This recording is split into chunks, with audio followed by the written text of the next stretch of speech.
Hola a todos.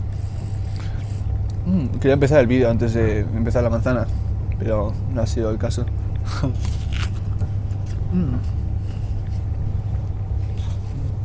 Hoy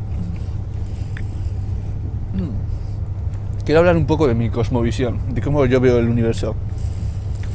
No digo que sea así, porque de hecho lo estoy estudiando, ¿no? Soy estudiante.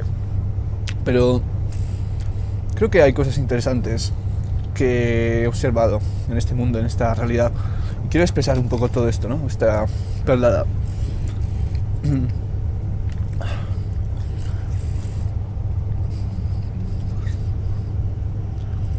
La verdad es que los científicos desde hace años tienen una paradoja que no pueden resolver.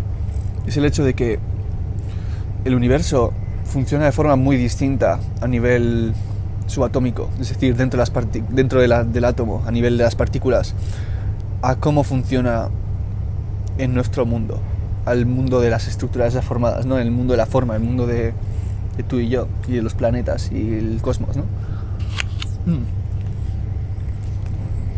Y es que dentro del átomo, aunque nos hayan enseñado que el átomo era esta cosa, esta especie de sistema solar, donde estaba el núcleo y estaban los electrones dando vueltas, esa versión es muy anticuada. Y desde hace años, desde hace casi 100 años, que sabemos que no es así, que el átomo es mucho más complejo, y es otra cosa mucho más extraña que un montón de cosas, bolitas dando vueltas alrededor de bolitas. Y es que, veamos, todos sabemos que la electricidad, los electrones, ¿no? Lo que dan vueltas, es más una forma de carga, una forma de energía que bolitas, ¿no? Y la verdad es que estas bolitas, o electrones, estas cargas,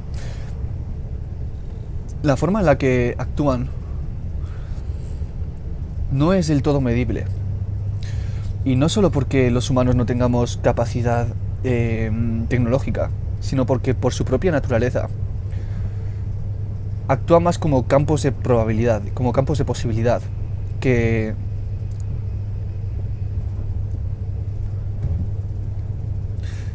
cuerpos físicos como nosotros, ¿no? Es decir, cuanto más se pase dónde está un electrón, menos sabes de hacia dónde va. Cuanto más sabes de hacia dónde va, menos sabes dónde está, por su propia naturaleza. Y eso es porque son más bien una carga, una energía, que un punto físico. Y aún así sí que se manifiestan como puntos físicos en el momento en el que los mides, porque en algún sitio están, ¿no? Pues es eso, por mucho que sepas dónde está, no puedes saber dónde va a estar, porque en ese momento la propia interacción con el electrón hace imposible saber su naturaleza, porque su naturaleza no es exactamente física, más bien es probabilística, ¿no? Esto es muy abstracto, esto es muy extraño, es algo bastante incomprensible que no sé si lo comprendo del todo. Pero la verdad es que muchos científicos han intentado comprender este mundo cuántico como si fuese una base de nuestro mundo físico, ¿no? Pero yo creo que no es así. Y he escuchado a algún científico como Roger Penrose hablar de esto, que de alguna manera es posible que esto sea al revés, y que el mundo cuántico, el mundo de los electrones y las partículas, se determine por lo que sucede, o sea, se determine por el mundo físico, como si fuese una especie de cola de este mundo, ¿no? En el que solo podemos medir el resto de las operaciones que suceden en este mundo.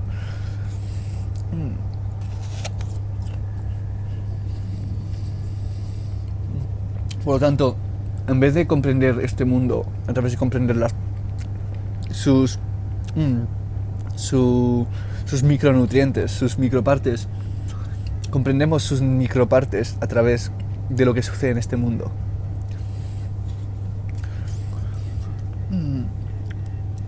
Siempre se ha dicho que, bueno, en la Biblia dice esto de que Dios creó el mundo con la palabra, ¿no? ¿La palabra qué es? La palabra es un sonido con forma. Cuando estaba en India me pillé un libro de Shaivismo del Kashmir. Es una forma de espiritualidad, una forma de religión se puede decir, pero es más bien diría que es una escuela de magia avanzada, por así decirlo. Es una cosmovisión. Y me compré un libro sobre este tema porque me parece fascinante, el Shaivismo. De primeras, el Shaivismo propone que este universo está formado en su gran medida por vacío. Este vacío lo llaman Shiva. Y claro, hoy en día hemos comprobado científicamente que esto es verdad. Los átomos por dentro están casi todos vacíos. Y si miramos al espacio exterior también, ¿no? Pues naturalmente las formas que hay en este vacío, viendo cómo actúan las partículas, son más bien sonidos que otra cosa, ¿no? Es decir, estamos hablando de que de alguna forma este mundo es una forma de palabra, es una forma de sonido con forma. Por ejemplo, si yo me pusiese a hablar y otra persona se pusiese a hablar al mismo tiempo, nuestras palabras chocarían, al igual que chocan dos cuerpos físicos. Y sí que habría un choque. Quizás no a nivel de las vibraciones de nuestros sonidos, ¿no? Porque eso sí que actuaría más como olas en el mar, pero lo que escuchamos sí que hay un choque, ¿no? Igual que en este mundo. Platón habló de que está este mundo y luego está el mundo de las ideas, que es el mundo de las formas geométricas perfectas, ¿no? El mundo de los arquetipos, por así se puede decir, el mundo de las palabras ya formadas. Y en este mundo, de alguna forma, esas palabras formadas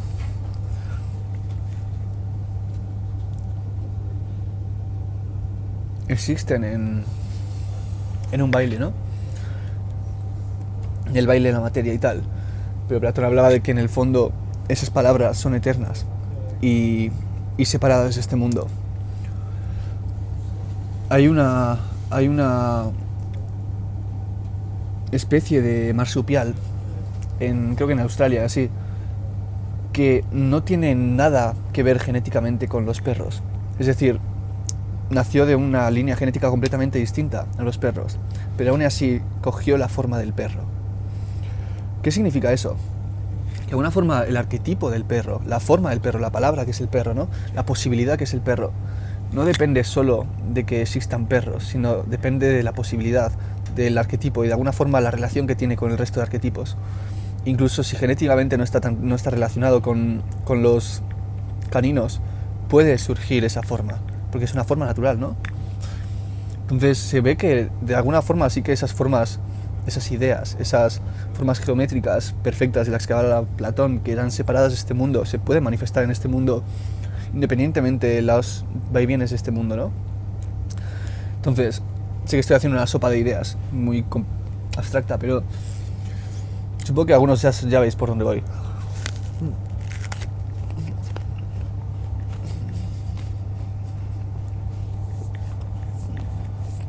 El tema es que quizás este mundo no está formado por lo que sucede en los átomos pequeños, en las partículas y esas cosas, sino que lo que sucede en las partículas está determinado por lo que sucede en el mundo de las formas. Es algo como que, por ejemplo, cuando un músico está tocando música, no son las notas las que crean la música, sino que la armonía de la música que ya está siendo creada es la que le da forma a las siguientes notas que van a suceder.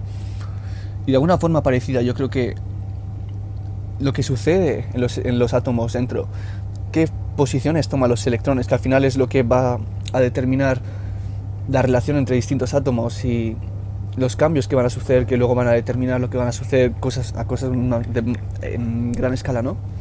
Eso está determinado por lo que ya está sucediendo a gran escala, por la música que ya está sucediendo, ¿no? ¿Por qué cuento todo esto? Porque si tomamos esto en cuenta, que de alguna forma este mundo se crea de esta forma casi que musical, en la que en vez de estar sostenido lo grande por lo pequeño se sostiene en lo grande, y de nuevo lo grande en lo pequeño. Esta forma musical en la que el universo es una forma de circuito cerrado de energía, porque la energía no se crea ni se destruye, y esto lo sabemos todos, ¿no? Indica que quizás tenemos más poder sobre el mundo de lo que pensamos. Y aquí es donde entra la New Age y todo esto, ¿no? Según qué es lo que está sucediendo en la vida de uno, según la energía, cómo está ya direccionada, es así como va a seguir siendo. A no ser de que haya cambios, ¿no? Que esos cambios son de alguna forma creados por energías que ya están en movimiento también, ¿no?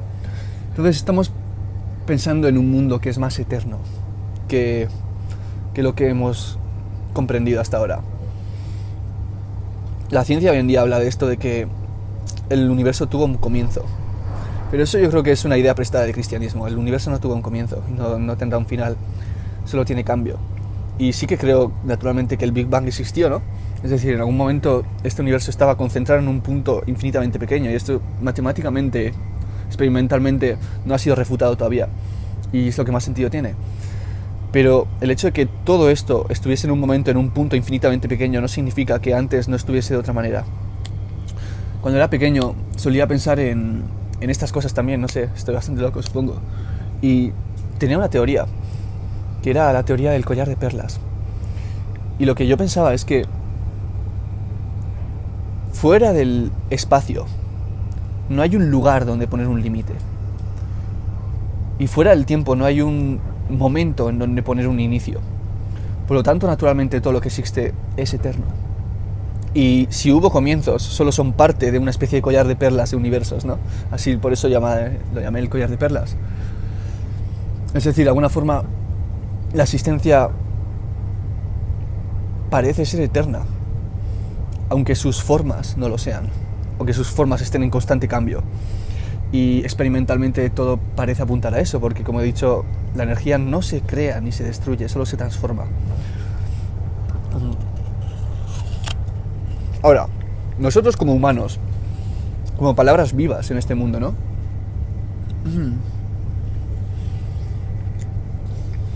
Formas vivas, que además son conscientes de que están vivas.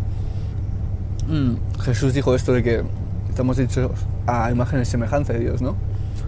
Eso en parte significa que, igual que el poder creador de este universo, nosotros tenemos ese mismo poder en nuestro interior, como partes de este cosmos, ¿no? Eso significa que nuestras acciones influyen al campo cuántico, a las acciones que tomen estos electrones o estos átomos, ¿no? Dentro, en su interior. No solo electrones, hay muchos otros tipos de partícula, ¿no? Pero la energía primordial que está en las subterráneas microuniversos de este universo es influida por lo que sucede en este plano en el que vivimos. Por lo tanto, de alguna forma nuestras acciones influyen a la dirección que toma el tiempo y las formas que crea. Como he dicho antes, este universo es más musical que otra cosa. Y creo que la ciencia hoy en día ha avanzado mucho, pero se ha quedado muy estancada en la falta de pruebas de todo lo supernatural y todo lo que tiene que ver más, no solo supernatural, sino que todo lo que tiene que ver más con un elemento humano, ¿no? Yo creo que, así como las religiones se fueron demasiado a la fantasía, creo que la ciencia no toma en cuenta el hecho de que nosotros somos partes vivas de este cosmos. Por lo tanto, de alguna forma somos representaciones del cosmos. Es decir, lo que somos nosotros como humanos, somos una versión en miniatura de lo que es el cosmos grande. Más que nada porque las mismas fuerzas existen en nosotros, ¿no? Y no solo a nivel grande aquí, ¿no? Sino a nivel subatómico.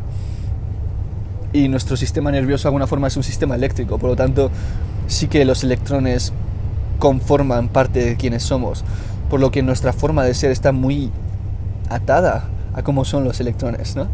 A cómo es este universo en su base. ¿Qué significa todo esto?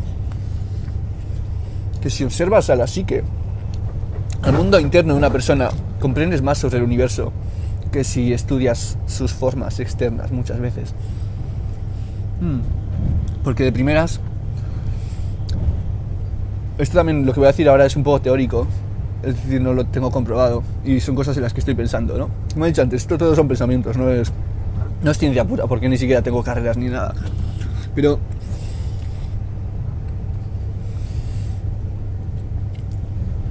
para la luz, que la luz es otro tipo de estas partículas cuánticas, ¿no? Que no sabes exactamente lo que están haciendo. A veces son probabilidad, a veces son onda, a veces toman un punto específico, no sé. Pero bueno, son como los midas, ¿no? Pero la luz es algo curioso porque al no tener masa, el tiempo no pasa para la luz. Bonjour. Bueno, sí, lo siento. Ha venido la revisora que tenía que enseñar los tickets y he perdido completamente el hilo. Pero bueno, ¿qué estaría diciendo yo?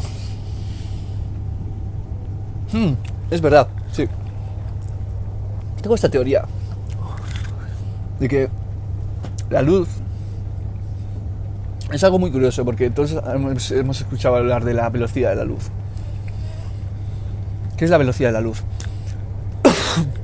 Al igual que hay un punto en el que la materia no puede estar más fría porque la vibración sería cero, ¿no? Es el cero absoluto. Es el frío absoluto porque no hay movimiento, no hay frío, o sea, no hay calor. Al mismo tiempo, hay un punto en el que las partículas no pueden ir más rápido por leyes cósmicas y esa es la velocidad de la luz. ¿Por qué no pueden ir más rápido que esa velocidad? Es porque la energía y el tiempo, así como la masa, así como la gravedad, son todo parte de la misma cosa. Por lo que cuanto más energía tiene un objeto específico, influye a su relación con el tiempo. Y lo mismo con la masa, ¿no? Eso es lo mítico de energía igual a masa a la velocidad de la luz al cuadrado e igual a mc al cuadrado de Einstein, ¿no? Es decir, como todas estas fuerzas son una, es las ecuaciones más bonitas que existen, es normal que las sepamos todos. Como estas energías todas son una, hay un punto en el que la cantidad de energía que tiene... A ver, no sé exactamente cómo es esto. A ver. Hay un punto en el que, gracias a no tener masa, estos fotones, la luz, las partículas de luz, no pueden ir más rápido de lo que van, porque para ellas no pasa el tiempo. Porque el tiempo está relacionado con la energía y la masa. Entonces es como si fuese más rápido que esa velocidad realmente, el tiempo no podría existir o tendría que ir hacia atrás, lo cual es absurdo, ¿no? Porque el tiempo es un movimiento, es un desarrollo de las cosas. Entonces hay un punto en el que para la luz no sucede el tiempo. Esto es la mítica historia que cuentan de que si yo tuviese un hermano gemelo y yo me fuese al universo a la velocidad, muy cerca de la velocidad de la luz por ahí, y estuviese, pues, para mí sería un instante, ¿no? Porque voy muy rápido. Pero cuando volviese de mi viaje, pues igual para mi hermano habrían pasado 20 años o más. Porque para la luz, a esas velocidades, bueno, la luz o la energía que sea, ¿no? No pasa el tiempo a esas velocidades. Entonces, estamos hablando de que para la luz el tiempo no sucede.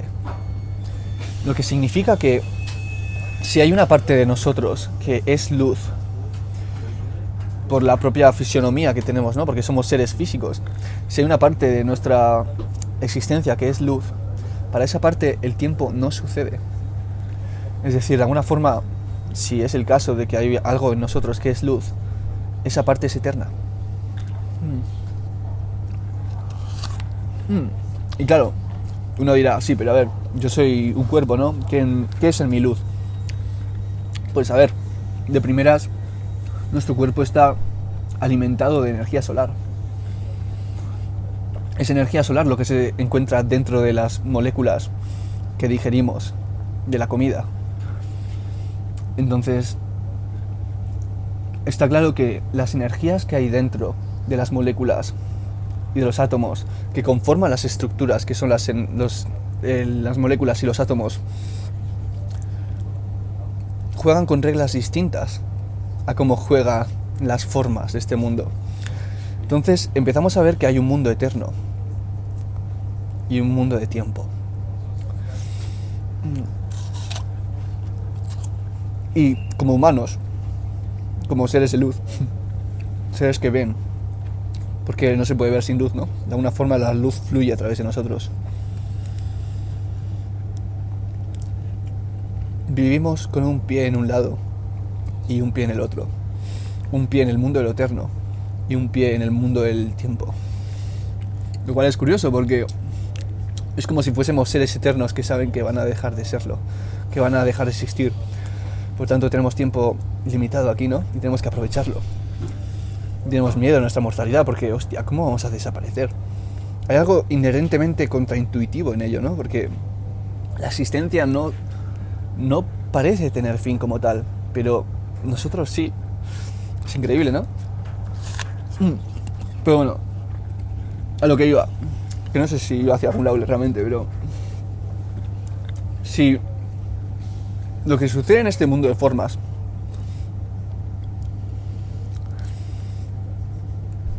es influido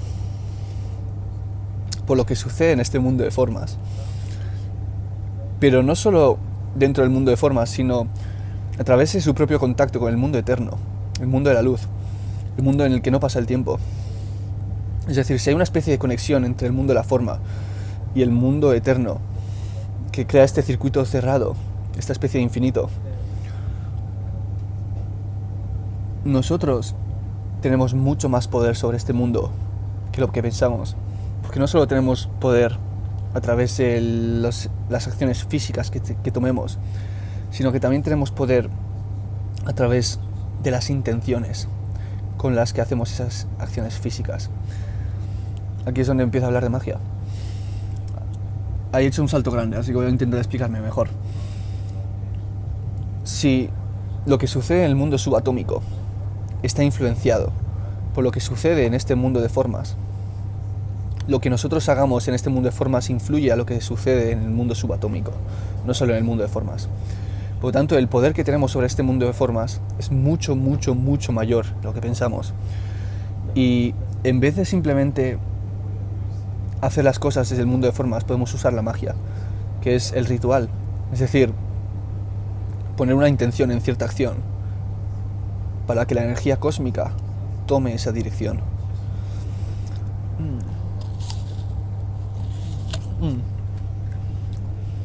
Ahora, como seres humanos, somos canales de las fuerzas naturales, ¿no? Es decir, nuestras intenciones y esas cosas al final son fuerzas naturales, son fuerzas de este mundo físico. Nosotros canalizamos estas intenciones, ¿no? Entonces, según qué emociones e intenciones tengamos, es de esa manera como vamos a influir al mundo. No solo a través de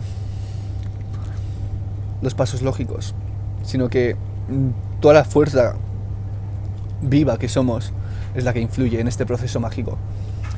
Por lo que nuestro poder no solo radica en la superficie de las cosas, sino que a través de la transformación interna que hagamos, transformando la fuerza interna que somos,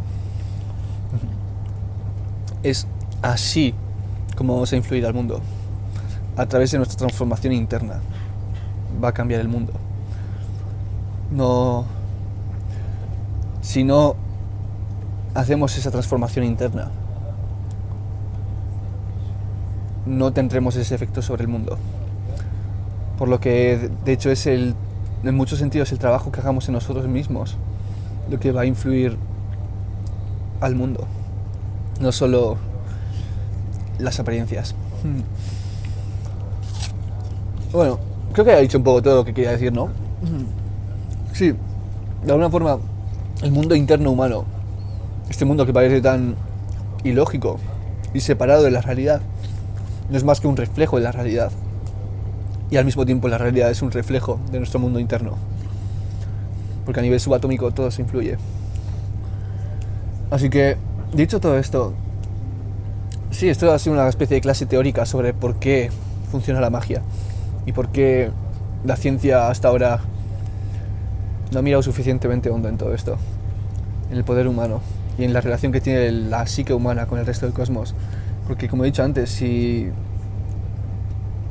hay algo en nosotros que es luz, para lo cual no pasa el tiempo,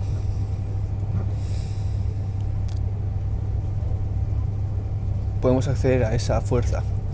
Y esa fuerza es esta conciencia que está mirando este momento.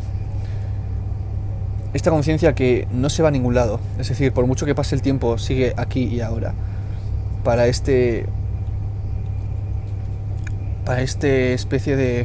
la sustancia que es la conciencia, ¿no? Para la cual no pasa el tiempo. Que siempre está aquí y ahora. A través de la cual pasa el mundo del tiempo. Es aquí donde sucede la magia. Lo que haces aquí y ahora. Porque no se va a ir a ningún lado, está aquí y ahora. Por mucho que el cuerpo se muera, este aquí y ahora no se va. Y la conciencia no se irá a ningún lado. Al principio he hablado de cómo estaba estudiando el shaivismo de Kashmir. Y estos hablan de que este vacío que conforma la base de este universo, el 99% dentro de los átomos que es vacío y todo esto, hablan de que ese vacío es consciente. No solo es consciente, sino que es la conciencia que está en ti y que está en mí, que está observando este momento, donde está sucediendo todo esto. Que de alguna forma el cuerpo humano es capaz de canalizar eso. Vete a saber cómo. Y sí, somos seres mágicos. Somos una forma de semidioses, de alguna forma, porque influimos al futuro, creamos el futuro e influimos el destino del universo. Así que bueno, espero haberme explicado y espero que haya sido divertido y entretenido, ¿no? Ni siquiera me acabo la manzana. Bueno, ¿cómo está? Voy a seguir escribiendo sobre estas cosas. Estoy en Suiza. Chao.